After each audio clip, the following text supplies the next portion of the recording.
The most interesting student I've ever had. That's a good one. Stands out in your memory. Stands out in my memory. The student that made me start the process of cooking what I dissect. You see, prior to that, I used to always say, well, we are dissecting X. Until I had this one student one year who was a little bit, shall we say, a bit of a nutter. And he was dared by the rest of the class to have a bite of the heart we were dissecting. He followed that up by collecting in the money from everybody, or collecting in the bets from everybody, and then proceeded to eat the whole heart, tubes and all, raw. This created quite a stir amongst everybody else. And subsequently, since then, I don't do it in this country, unfortunately, due to something called health and safety. But back home, we used to cook the heart after the dissection and eat it cooked. Because I felt that maybe there was a better way than eating it raw. But anyway, this student, he did eventually leave, I think, after about the equivalent of year 10 to become a gardener. That was the end of his career. Not a hunter.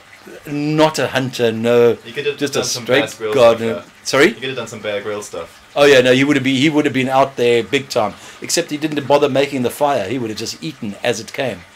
Probably been a bit more of a rock star, and Alice Cooper sort of bite the head off on stage type character. Do you hang out with any teachers outside of school? Do I hang out with any teachers out like a dude? Yeah, mate. Yeah, man, like a dude. Do I hang out with any? No, I'm actually quite a non-social beast. I'm quite a home with the family type person. Yeah, I do see a couple of staff around, but it's not it's Friday night, we're going to go hang type thing. But yes, we get together for what we in South Africa call a braai, a barbecue, a braaivleis, a sacrificial meat burning ceremony. And we have those on occasions. So you dissect the heart, then have a ceremony. Have a ceremony to devour it with salad, of course, because I'm a healthy character. Of course. Where are you from, actually? So I don't know this. Where am I from? Yeah. I was born in South Africa, born in a really strange town called East London, which is very confusing for many people in Britain, because every time I try to register for something like the doctors, I'll say I'm from East London, and I always put on the form East London, South Africa, and then invariably I get a phone call from the secretary or whoever saying, excuse me, sir, which is it? Are you from England or are you from South Africa? But no, I am a true thoroughbred South African, born in a town called East London on the coast. So it's quite an exciting place, quite an exciting place to grow up in, because it was very, very politically, political hotbed. So you're always aware of things happening around you. Did you take part in any sort of political stuff there?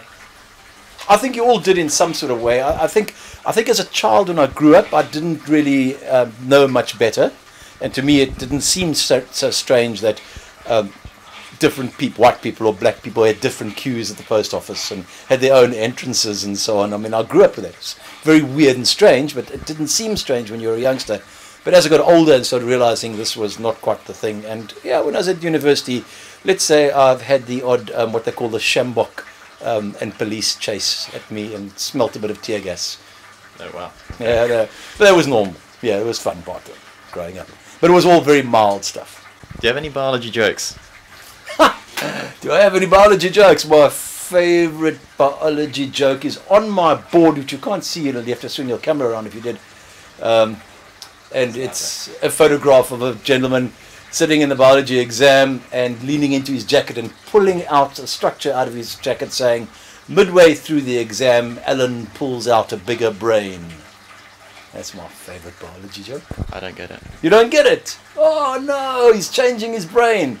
He's doing a brain transplant in the middle of his exam paper.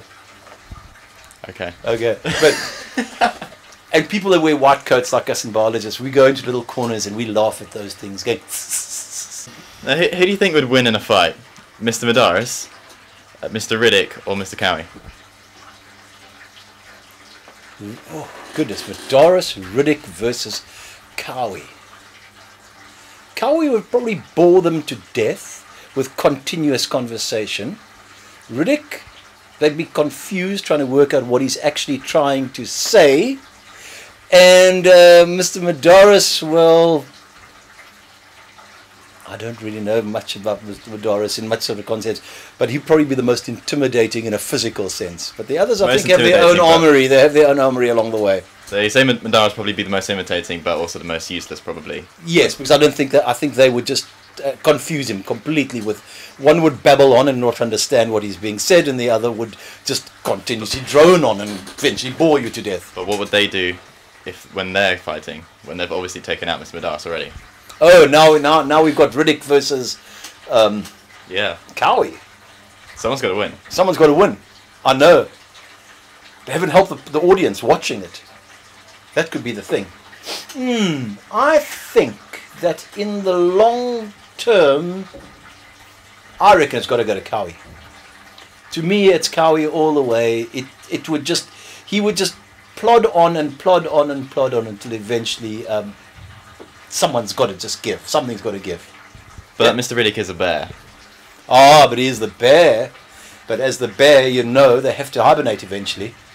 And he would just snuggle up in the corner and go sleep when it got too cold.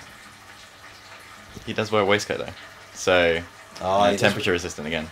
He does wear a waistcoat. I'm quite jealous of his waistcoat. Mr. Cowie doesn't like his waistcoat. No, he doesn't like the colour. Doesn't like the colour. Oh, but I think the marvel of waistcoats, and I think if I were to wear a waistcoat, it would have to be vibrant and colourful. I think that's the point between a waistcoat. A waistcoat is a statement, and a statement's got to stand out boldly along the way. My only reason I don't wear a waistcoat is because I just don't like wearing clothes, full stop. I'm not actually a naturalist in that sense, but I've got quite a bit of clothing underneath here already, and I'm quite warm as it is. Right, did school know that before you joined them? No, I shaved. No, jokes. I tell you, one of the advantages maybe of being employed from overseas was they didn't quite know what they were getting until I arrived So is it on the normal to be foreign shores. Is it normal to be relatively nude in South Africa then? To be nude in South Africa? Yeah. Oh yeah, what clothes? Basic. Shorts. That's it.